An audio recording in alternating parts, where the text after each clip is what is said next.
Ha akarod, megtisztíthatsz.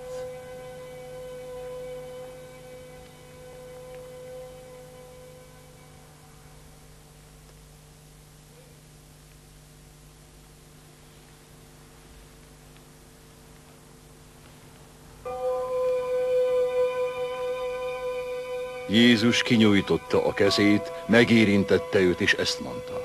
Akarom. Tisztulj meg! És a lepra azonnal letisztult róla.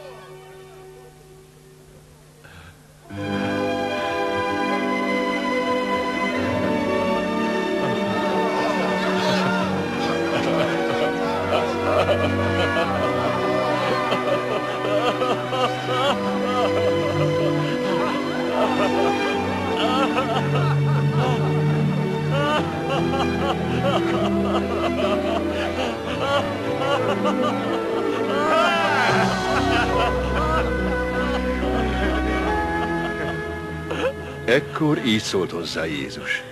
Vigyázz, senkinek se szólj, hanem menj el, mutasd meg magadat a papnak, és ajánd fel az áldozati ajándékot, amelyet Mózes elrendelt, bizonyságul nekik.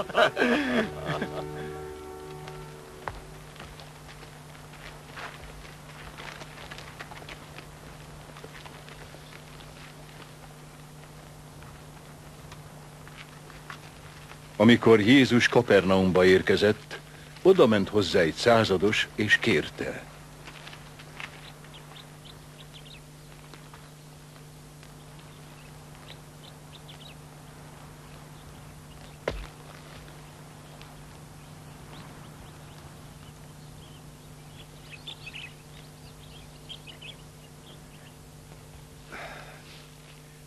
Uram, a szolgám bénán fekszik otthon, és szörnyű kínjai vannak. Jézus így szólt hozzá. Elmegyek, és meggyógyítom. De a százados ezt felelte rá. Uram, nem vagyok méltó arra, hogy hajlékomba jöjj, hanem csak egy szót szólj, és meggyógyul a szolgám. Mert én is hatalom alatt álló ember vagyok, és nekem is vannak alárendelt katonáim. Mondom az egyiknek, menj el, és elmegy. A másiknak, jöjj ide, és ide jön. Vagy szólok a szolgámnak, tedd meg ezt, és megteszi. Amikor Jézus ezt hallotta, elcsodálkozott, és így szólt kísérőihez. Bizony mondom néktek, senkiben sem találtam ilyen nagy hitet Izraelben.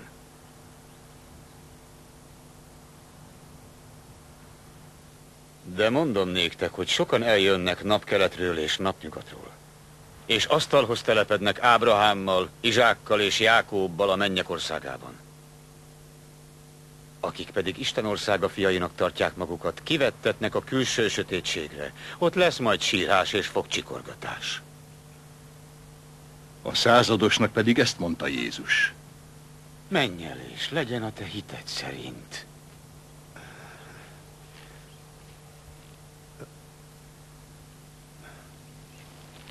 És meggyógyult a szolga még abban az órában.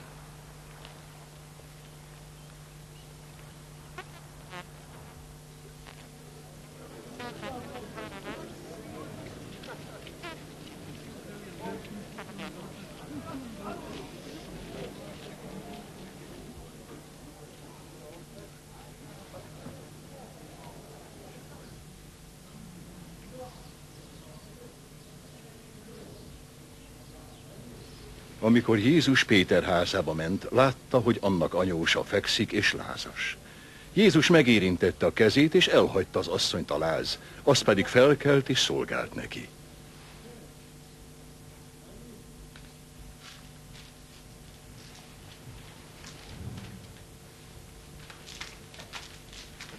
Amikor este lett, sok megszállottat vittek hozzá, ő pedig szóval űzte ki a tisztátlan a lelkeket, és minden beteget meggyógyított. Hogy beteljesedjenek az Ézsaiás próféta által mondottak. Erőtlenségünket ő vette el, és betegségeinket ő hordozta.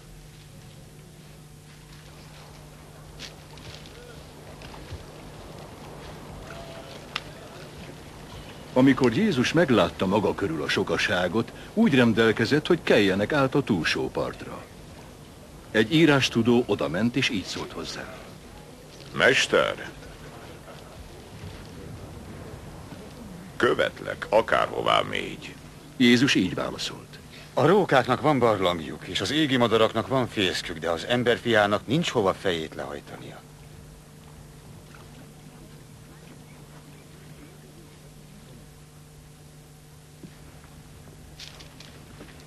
Egy másik tanítvány pedig ezt mondta neki.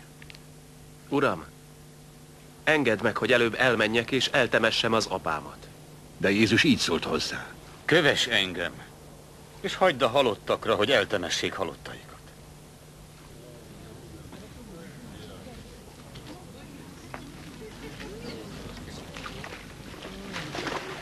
Amikor beszállt a hajóba, követték őt a tanítványai.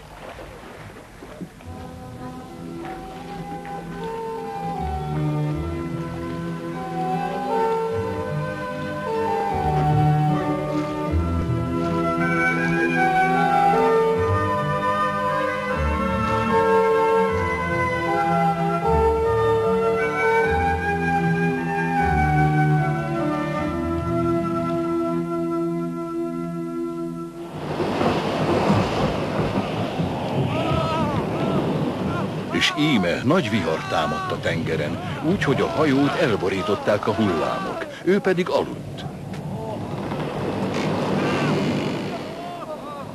Tanítványai odamentek hozzá, felébresztették, és ezt mondták. Uram! Ments meg minket! Elveszünk! De ő így szólt hozzájuk. Mit féltek, ti kicsiny hitűek?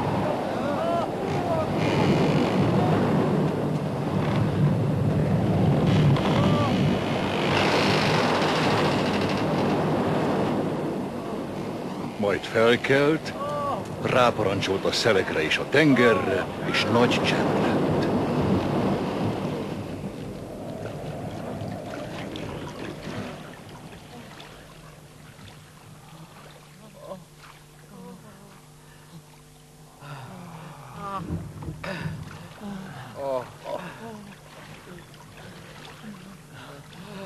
Az emberek pedig elcsodálkoztak, és ezt mondták. Mi ez? Hogy a szelek is, a tenger is engedelmeskednek neki.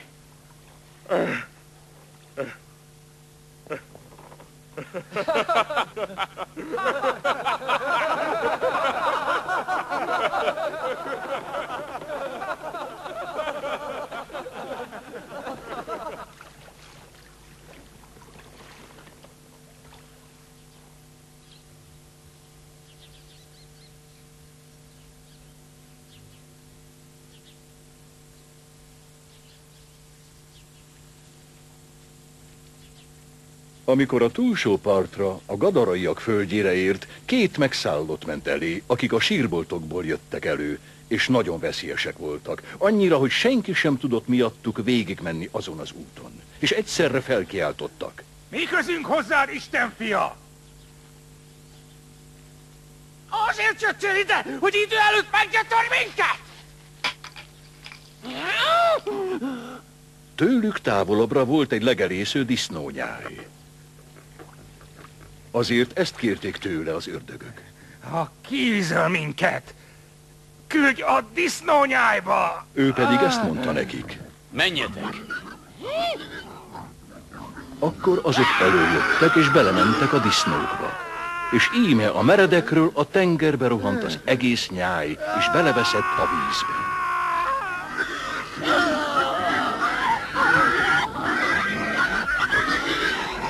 A pásztorok pedig elfutottak, bementek a városba, és elhíreszteltek mindent, azt is, ami a megszállottakkal történt.